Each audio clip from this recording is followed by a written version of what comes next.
Hello, I'm Lucy and I'm the commissioning editor of Explore English at Collins. Explore English is a 6-level primary course from Collins which supports the Cambridge Primary English as a Second Language curriculum.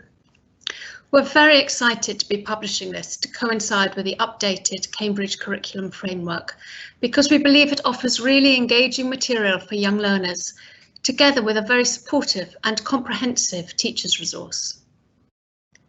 Today, I'm going to give you a short overview of the course, the different components, the methodology and approach, and how we've designed it with consideration of the needs of young learners and of teachers. As I've said, there are 6 levels or stages, each corresponding to the class stage as learners progress through primary school. For each level, we're publishing a student's resource book, a student's course book, and a teacher's guide. The course takes a communicative approach, so follows best practice second language learning methodology, developing language skills with an emphasis on practical communication and on using English as a tool for communication. It has been designed to engage and inspire learners, to get them thinking and talking about themselves and the world around them. Through carefully chosen and stimulating topics, they are challenged to think deeply, to be reflective, to work in pairs or small groups, and to communicate their ideas and opinions, building their self-confidence and increasing their enjoyment.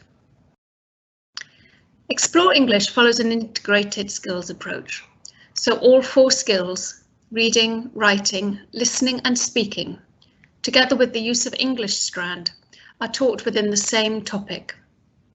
Lessons are carefully scaffolded, and language is modelled throughout the course to develop skills and ensure progression both within units and up through the stages. The unique and innovative feature of Explore English is how it's delivered. Instead of a traditional textbook and supplementary workbook, Explore English comprises a student's resource book which provides the stimulus or input material together with a student's course book. These 2 components together provide the student-facing material.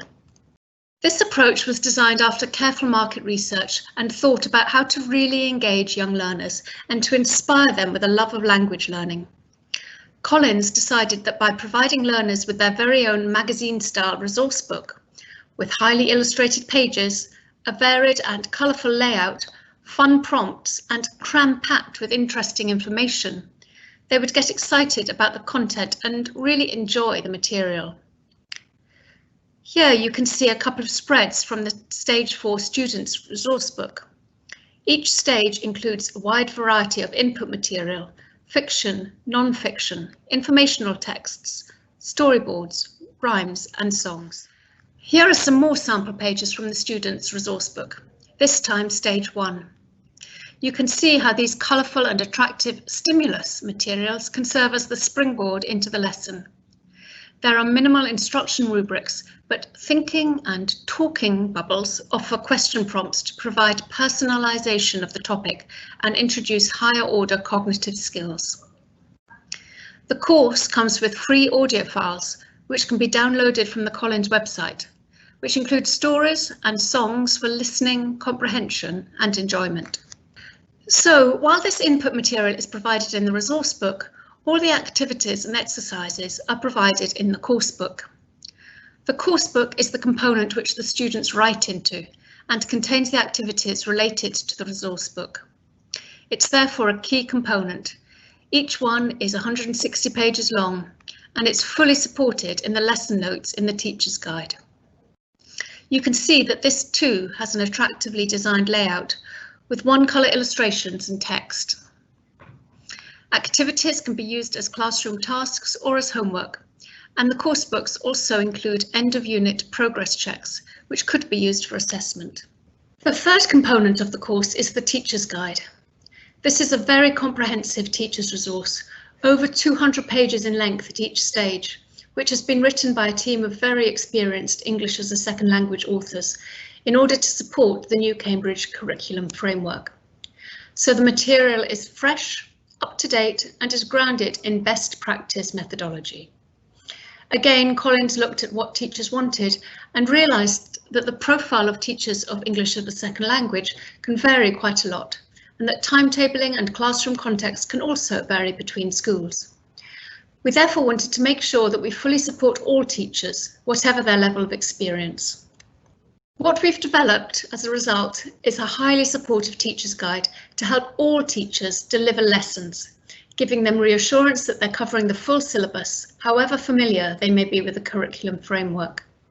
So, however long they've been teaching English as a second language, whether they've only just started or have been teaching for a few years, it is user-friendly and accessible.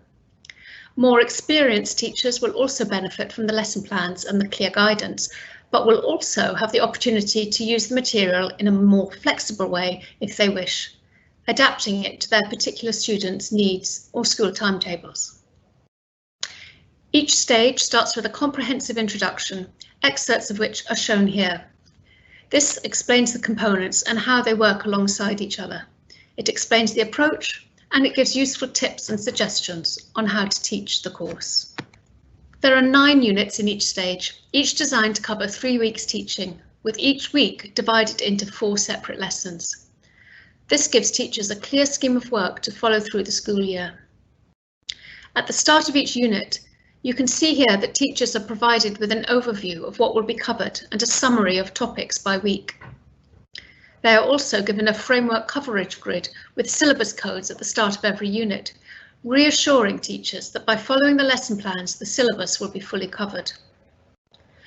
At the start of each week, they're given a summary of new language patterns, structures and key vocabulary that will be introduced in the lessons.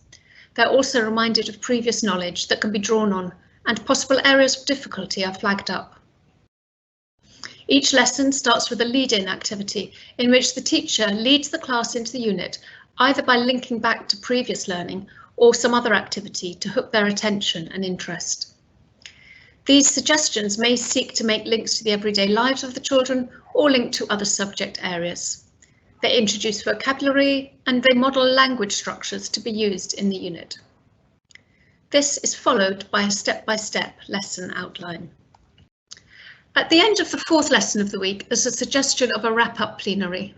The week then ends with a section of optional additional activities, including a number of differentiated activities, which teachers can tailor according to the levels of support their students need. There's also a section at the end of each unit with suggestions of different methods of assessment, such as observation, questioning, formal and informal tasks. And at the back of each teacher's guide, there's a large bank of worksheets which teachers can photocopy and use for additional activities. So to summarise, the teacher's guide offers comprehensive support for all teachers, provides a clear scheme of work for them to follow, ensuring full coverage of the Cambridge curriculum framework. It provides lesson plans for at least 27 weeks, with lessons carefully planned to ensure scaffolding and progression and differentiated activities suggested. It also includes the answer keys and audio scripts for the course. I hope this has been a useful introduction to Collins Explore English.